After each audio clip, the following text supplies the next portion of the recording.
So today I will be doing a video on Malignant.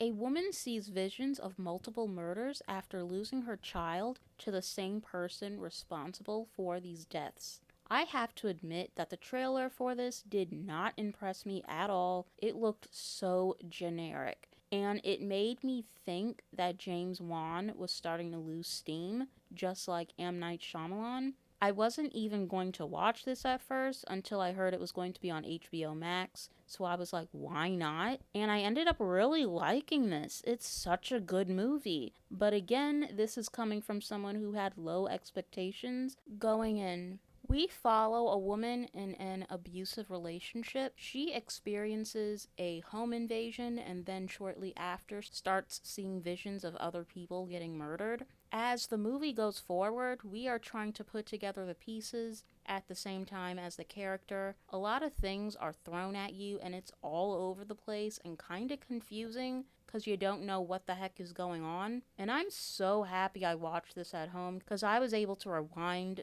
some of the parts in the movie to make sure I didn't miss anything, because there is a lot to take in. The film had an artificial aesthetic. It looked like a retro 80s movie in the opening scene. It was very cheesy, and I'm assuming had purposeful bad acting, which threw me off. The rest of the movie looked like it wasn't meant to look like the rest of the world, and more so like a fantasy.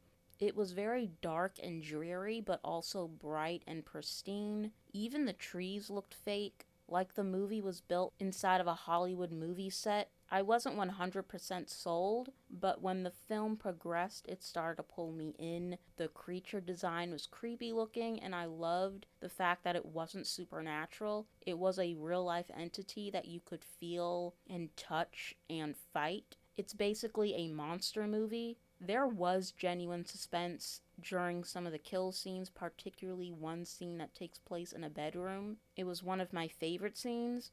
It also had a video game feel to it. There was one scene with a cop during a chase scene, and it looked like a first-person video game. I could easily picture this being made into a game. When the big reveal happens, it instantly reminded me of an 80s movie. Back then, a lot of over-the-top premises were released, and I feel like movies back then were far more open-minded and experimental with their plots, whereas a lot of movies made in the United States this day tend to play it safe. When the twist happens at first, I thought it was a bit goofy, I'm not gonna lie. The film threw me off for a few seconds, but I was still very much into it. It has a lot of fun with itself, but takes itself very seriously. There's very little humor, and I really liked that. I honestly hate when scary movies depend on too much humor, because they don't have enough faith in their project. If you like zany horror movies from the 80s, you're going to like this, and I give it a 7 out of 10.